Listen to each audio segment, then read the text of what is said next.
going on, y'all? It's Jamil, co-host, creator. I just lived this. All right, it's the host of the awesome show. We are here at the Block Shop. TheBlockGivesBack.org organization here in Philadelphia. They are the sponsor of today's show. These young brothers I met just doing an event with them, and also they were on the show, the awesome show when we were on radio. But these guys inspire me because not only do they care about the community, but they care about us, each and every individual that lives in this community. So if you get a chance, come on down here, 6831 Torresdale Avenue, the Block Shop. We have merchandise, and it's just a cool way and a space to actually be in. Today's sponsor.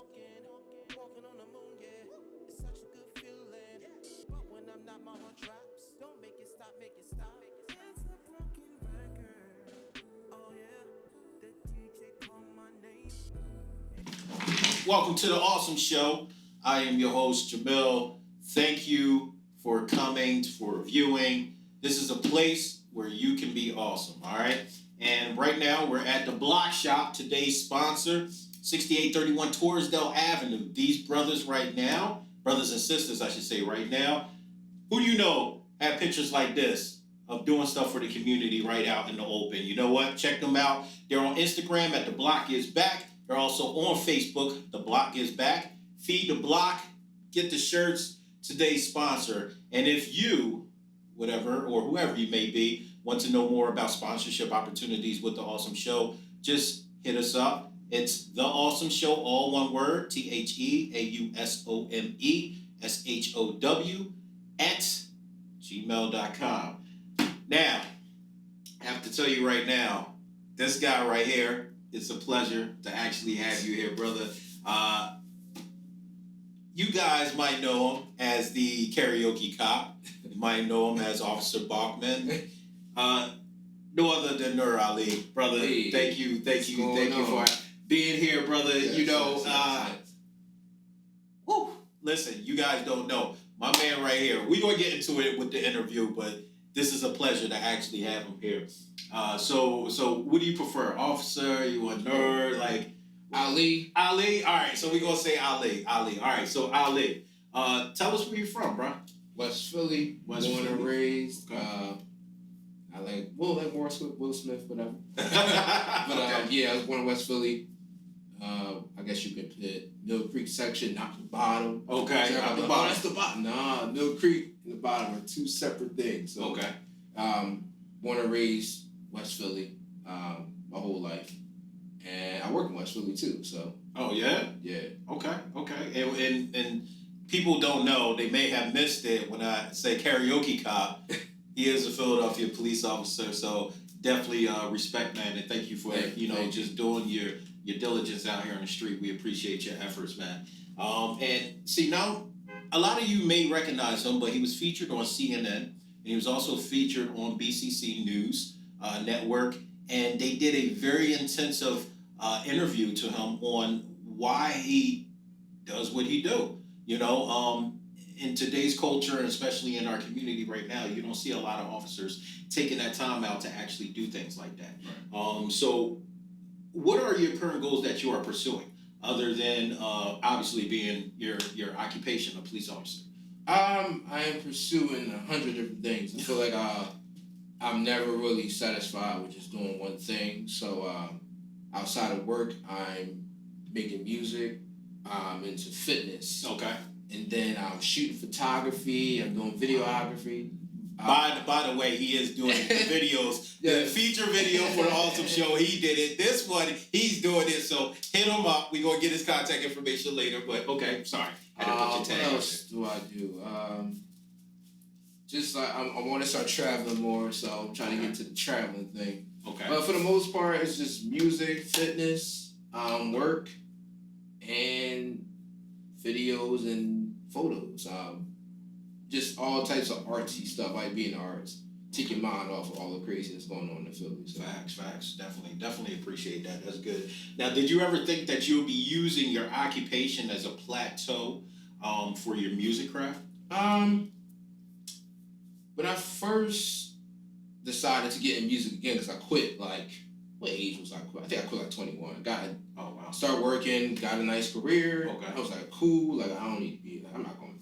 Like I'm not focused on this right now. So I gave up visa from like 21 to like 23, and when I got back into it, it was just something I was doing it to get my mind off of work because you can't take work home.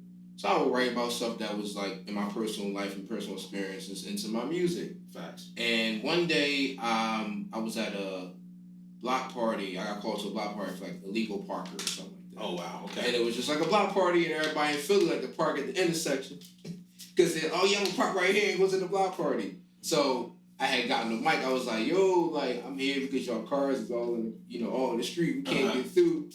And I told the guy that was running it, I was like, yo, I'm gonna spit something real quick. He was like, nah, what you got? What you got? I was like, man, I really can spit. I really can sing. He's like, all right, cool. Here, mic then. I was like, you telling me I can do this? So I wound up singing the song, and everybody was like, yo, my God, that's crazy.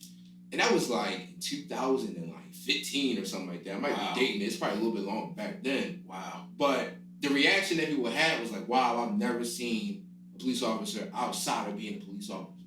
Word. I never seen them just be normal. Just be normal, yeah. And I feel like the major problem we have as a community is the fact that when we come in contact with people in law enforcement, they only see us as police officers. They don't see us as the external human beings. Facts. We take this off, we're human. Yeah, we're human. So I go do humanly things like go sing or go to a concert, and people get to see that part of you when you do stuff like that. So fast forward to a couple years later, I was asked to come to a community event. Okay. And I had mentioned karaoke with the cop. And at first it was like, what? Like, like who's gonna do that? Like really? Like you think it's crazy. My brother was like the one like, yo man, you should really do it. Okay. I'm just like, I'm a little scared of myself out there because Philly is a hard city. It is. It is small too. Hard. Everybody know everybody. It's So just like, yo, like, you gonna get out there and do that. You better be good. Yeah. So I was a little nervous because as an artist, we are very sensitive about what we do. So to put yourself out there, number one, as a cop. Number two, as an artist, to bring those two worlds together are the most scariest thing for me because you're opening up a really sensitive area in your life. Because as an artist, I'm more sensitive than I am as someone as a cop. True. As a cop, I can take whatever you dish out. Exactly. Listen, I'm from Philly. Listen, I know how it goes. Bam. But as an artist, I'm just like, yo, I'm really emotionally passionate as I am as a job. But it's a little bit more soft the spot because I put a lot of work and creativity into my art. Any artist has that type of love for it. And when I did it May 10th, it just was like, boom, it just blew up. And I was just like, wow, like people really enjoy like singing with a cop. And the special thing about it is no one ever realizes that they're with a cop until you turn around like, yo, I'm actually line dancing with a cop. Yeah. That is the beauty of it. That It's is. bringing people together that never seen each other before. Like they walk past each other every day on 52nd Street. But you turn around, it's like, oh, I never knew you from here. And you get to people get to meet each other there. Exactly. It's like whatever day you have, waiting at the 52, it's taking forever, or you might got a lot of things going on. You turn around, you're like, oh, sing your songs. Yeah. You wind up getting sucked into this circle of love. You're like, oh crap, like, Exactly. I'm line dancing with the cops. So it just has a way of moving people. So that's what's up, man. I always say like music is a universal language, man. It can break down any barriers, man. No matter where you're from, what social status you have, income, music is music. So that's definitely a great way for you to actually get one with the community, and I definitely do treasure that. Just as just a regular citizen and somebody who's actually been in law enforcement too before, you don't see that. That's something that's unheard of. So definitely props to you. What's going on independently right now? You guys might have heard the track at the beginning, the opening to this actual YouTube video, and it's actually you. So what's going on right now, you independently? What's going on? I am a strictly independent artist. Okay. All the music you hear or you ever visit my page, it comes out of my pocket. So All the beats you hear, I have a producer. His name is Jason Fox. Okay, what's up, Jay? Shout out. He produced. He's like probably one of the only producers that actually believed in me. Like I remember we were friends before he's my producer. Okay. And I used to try to make my own beats. And I was like, I'm gonna do this on my own. I'm gonna go like I'm gonna be independent. And independent don't mean you're by yourself. It just means that one, you got a label behind you, and two, you need to form a team. If you want to do anything with music, you gotta form a little team. Like you don't gotta be a big team, just like 2 or 3 people in your circle that you trust in and get it moving. But Jason came to me. I came to him. I was like, "Yo, man, I'm trying to like do a little bit more because like this is what I got going on right here." Mm-hmm. And he was a dope producer. I'm like, all right. So we did the song together first. Took a trip, and then I had reached out. He reached out to a songwriter named Kamiko. Okay. And we started working together. And from there, I started learning a little bit more about how to be an artist, how to write, how to structure your sound. And then I started taking vocal lessons. I got a little bit more into it. All right, well, listen, I'm trying to be a better artist, so I got to be a better singer. So I invested in vocal lessons. Currently, still, I take vocal lessons. Okay. Then I was like, yo, I'm trying to be better. I'm trying to move faster. So I started getting piano lessons. Working too. Working and grinding. And I'm coming home and I'm putting a lot of work in with music. And then I dropped the EP in April of 2018. So I'm like, all right, this EP gonna blow. Bring out. Did nothing. I'm like, dang, like, it's hard. It's hard out here, I'm thinking, like, everybody has this illusion of grandeur. Like, yo, I'm gonna drop this mixtape, whatever, and it's gonna pop. Nah, it's not like that. Nah. So I'm like, all right. So at this time, with the song that was on, we about to talk about, I was fresh off the EP, and I was like, man, I gotta come back, man. I gotta do something that's gonna get it happen. So when this is all happening, I'm going through a relationship breakup. Okay. Right after the EP, it's like I lost the relationship too. Okay. So I got the EP, reached my goal for that. It went on iTunes charts. It charted at like number 64 in the charts. Okay. Okay. So I was like, oh yeah, I'm gonna get it. I'm gonna be great. I'm about to blow up. No, I didn't blow up. I'm like, all right, cool. I gotta make something new. So I'm going through this breakup. And I was sitting in the house one day and I was listening to these vinyls. I collect vinyls. So I had put on Michael Jackson off the wall. Okay. And I was sitting there looking at the vinyl and I was in my feelings. Could be an artist, we might remember my feelings, whatever. Okay. And broken record. Like, I don't know why. I was like, yo, my relationship's like a broken record. Every time I get into one, it ends the same exact way. Crazy. So I'm like, it's like a never-ending cycle. I was like, yo. So I'm like, So I titled the broken record. Dope. And then I'm sitting here like looking at myself. So it's like I battle myself on the low. It's like I battle myself on the low. I never thought I'd be alone. I know when the going gets up, but it look conquers all, then why do I fall? But I look in the mirror, I see. So I'm writing these lyrics, I'm like, and then when the hook came around, I was just pictured like the record, and I was listening to Michael Jackson, so when it comes in, every time I lay down, there's always smacked around. I'm tired of the cycle, when I'm in love, girl, I'm dancing like Michael. Because I was listening to Off the Wall right before I was writing the lyrics. Okay. And then it was like, it's a broken record. I was listening to the vinyl the whole day. And I got with my brother Tone. Okay. And Kamiko came to the studio. Okay. Jason was there. Okay. And Sound Junkie, which is Jason's, like pretty much Jason's right hand man. Okay. He was like, yo, I got a loop from Junkie, and he played the loop, and then he played some keys over the loop. So I hit up Junkie, I was like, yo, let me get the loop. So he's like, all right, here's the loop. Paid him for the loop, and then Jason added his part on, and we was in the studio going back and forth, and then Broken Record was created. So I dropped that joint in October. And I was like, all right, this is my single. Fire. I'm broken up.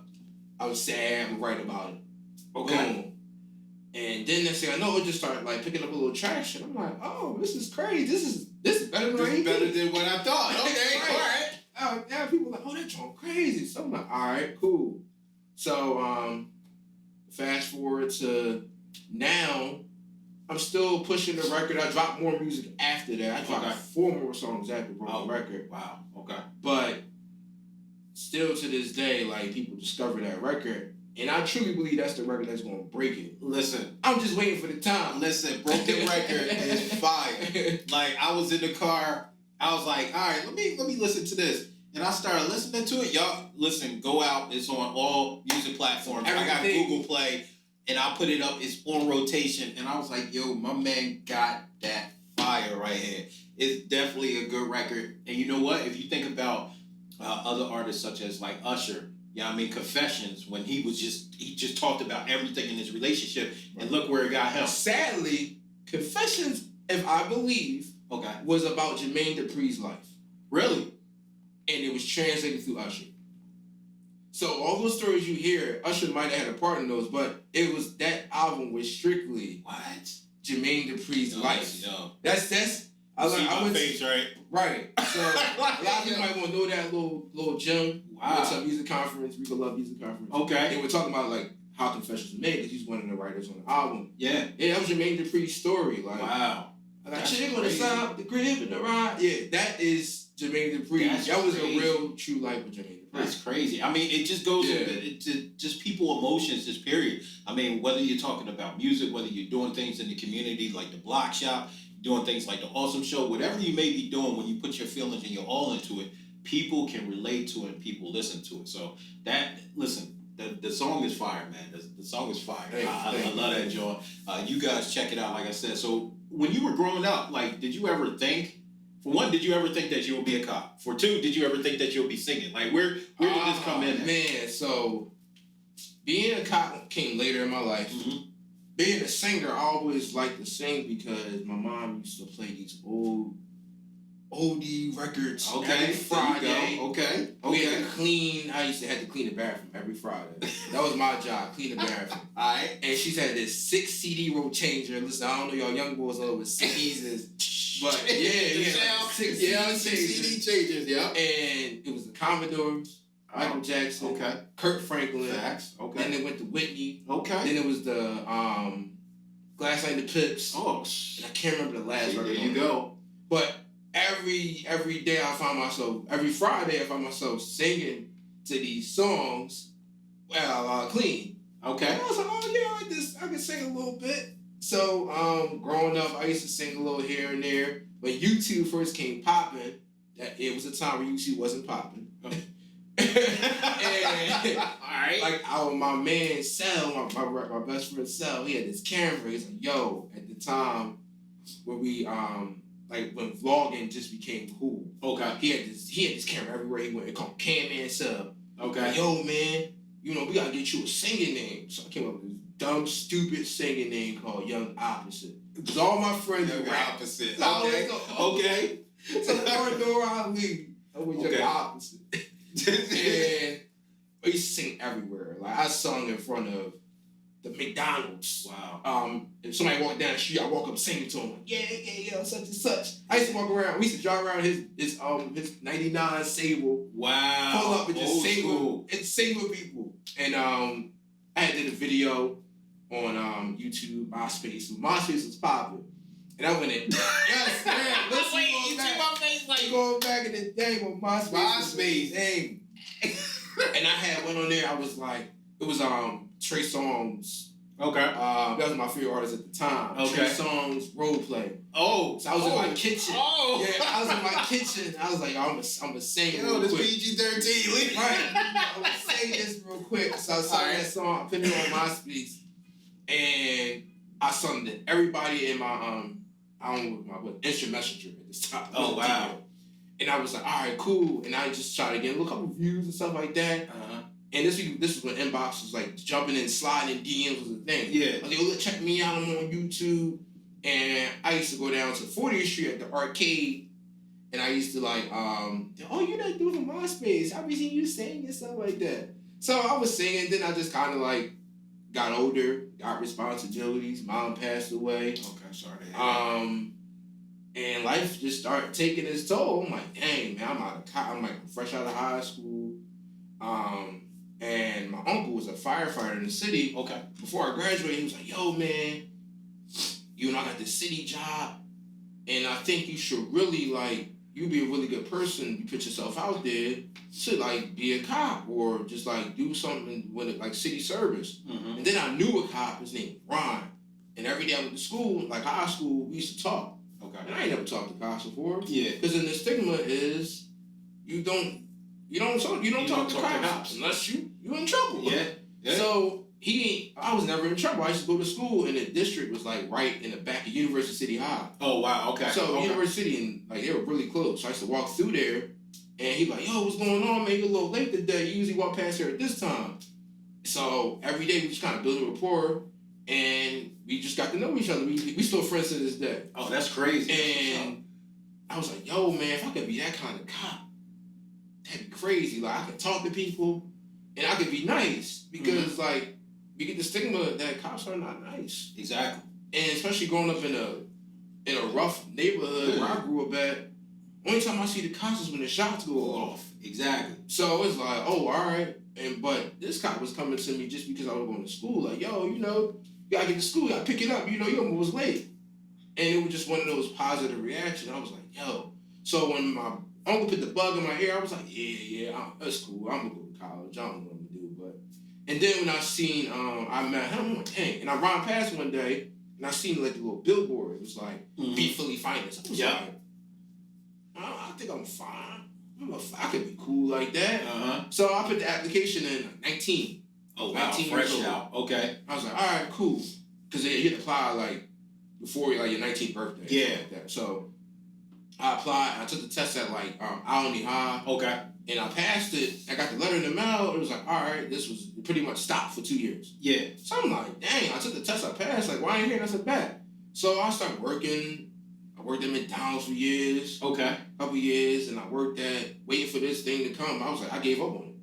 I was like, it ain't coming. So I started working at LI Bar Security Services. Got my little security job. Right. All right. Then I went to college, going to college. I was on community college. I was on like 12-hour credits, 14-hour credits. Okay. Get full time, and then going to work afterwards. I was doing that back and forth, and then right before my mom passed away, I got an email. It was like, come take the test to for the police academy. Wow. Okay. I was like, oh crap! Like I'm still out. I'm still on the list. Yeah. So I was already in the gym. And I was running track and a little bit in college. Oh, and I was so always, you was on. I was already in the army, just run a little bit more. So I started a little bit of training. And I took my test at the academy. I passed that joint with flying colors. That's what's up. And the process started going from there. And I went to the academy in June 2012. Okay. And pretty much graduated on my birthday. Oh, that's what's up, man. March 1st. So that's graduated on my man. birthday. And that's when my career started. That's what's up, man. It's important for people to know that it only takes just a few minutes out your day to impact somebody's career and life. Like, my man right here wouldn't even thought about being a cop if that officer wouldn't have sat there. And whatever way you do it, because you're a people person, you can relate to somebody just by doing that. Look where he's at right now. So, I mean, definitely, that's definitely an achievement for you. There's hope for me because I done took 2 tests with the city and haven't got a call back yet. So there's still hope for this old dinosaur. So we gonna see what's up. But yeah, I mean, I'm gonna let you do it first. Yeah, I mean. But that's definitely good, and it's a positive message for everybody that may be listening or watching. That no matter what's going on in your life, just take a second, a minute. Yeah. Good morning, good afternoon. Hey, have a good one. It's better days ahead. Can't wait till the weekend. What about you? Just something just to build that rapport. You know what I mean? I just feel like it starts with a conversation, no matter what it is. I think a lot of people. In any profession, we walk past each other, we don't even say nothing, but it's just like, yo. For instance, I had a story where I went to a wedding, and I was actually escorting the wedding. Okay. And after the wedding, they asked me, do I want something to eat? I'm working. I'm like, yeah, I've been doing escorts. Yeah, I'm hungry, yeah. I think so. So it was a whole, like, block party, Philly style wedding reception. That's what's up. And, the groom, they was really nice. I was like, yo, and they was like, this is the end of the ceremony, and they were pretty much going into the block, and they were sitting in like the middle of the street, and I see the DJ on the side. I was like, yo, But if I grab the mic, I'm just serenade the couple. There you go. Okay. So I sung Love. Oh, by music. Right. Okay. At the block party wedding. And it was, oh my God, this is crazy. So I wound up, the photographer wanted to send me the photos and people reaction and stuff like that. And I got a little bit of the video and it's just like, yo, people never see that. Yeah. So after it was all said and done, it's like, you gotta get some, just have a little plate, you know. I was like, all right, I'm gonna eat some tacos because cops don't really take nothing from random places. Yeah, random places. You just don't know. Yeah. So I'm like, you know what, I'm gonna get me some tacos. So I waited in the taco line, and then almost like an hour before my tour over, and I sat, there was the only seat left.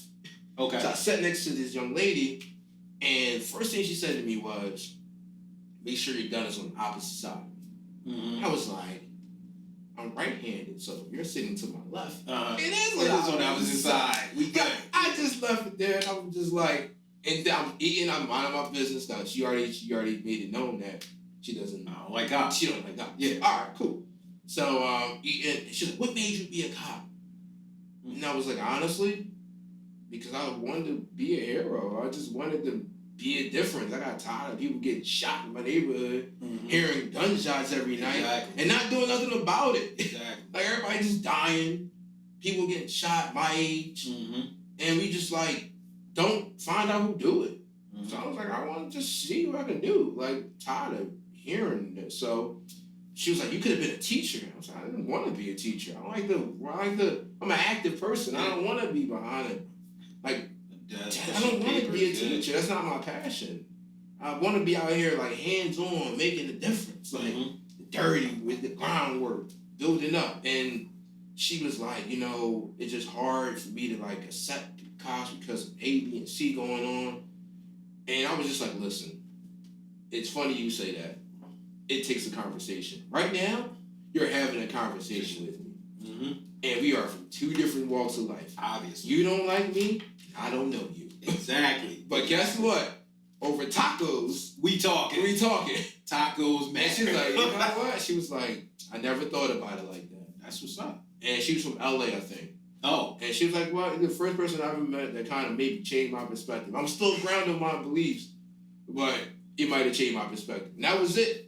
It starts with a conversation. It starts with a conversation. That's facts. That's a beautiful story, man. That's crazy, man. And what you're doing for the community right now, what was your overall goal for this? I mean, before where you're at right now, like what was your overall goal when Karaoke Cop was first started? The crazy thing is, I just feel like music is that language that we all speak. So I just wanted to see if we can get some people together to participate, come out and just like join us. And I met like really great people from that experience. I met a guy that did 30 years in prison. And he hated cops. And I seen him at like maybe like one of like the last two events we had. And he came up, he spoke, he was like, man, listen, I don't even like this going on here. He was like, but I'm out here because I noticed that what I did was wrong. And, you know, we all can change what we doing.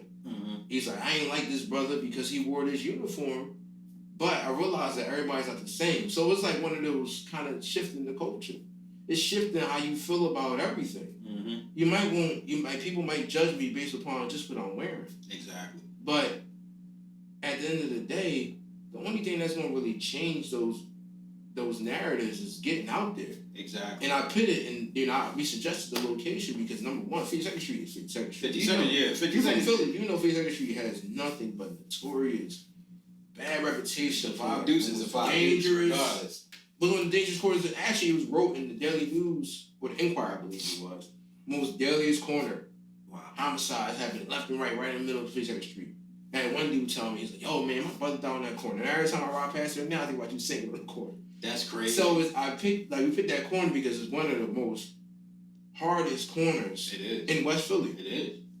And to be out there, you're like, it's a way of policing, but it's a way of engaging at the same time. Exactly. Because nothing's gonna go down right here when I'm here. Yeah, exactly. And everybody feel cool, but at the same time we can have fun. And I feel like as cops we don't ever get to have fun. We get to come from when somebody's shot, when someone's getting hurt, when someone needs us, like their most desperate hour, Mm-hmm. but they never see us having fun or just in a different light and element. It's like humanizing a badge. Facts. I'm a human before I'm a cop. Facts.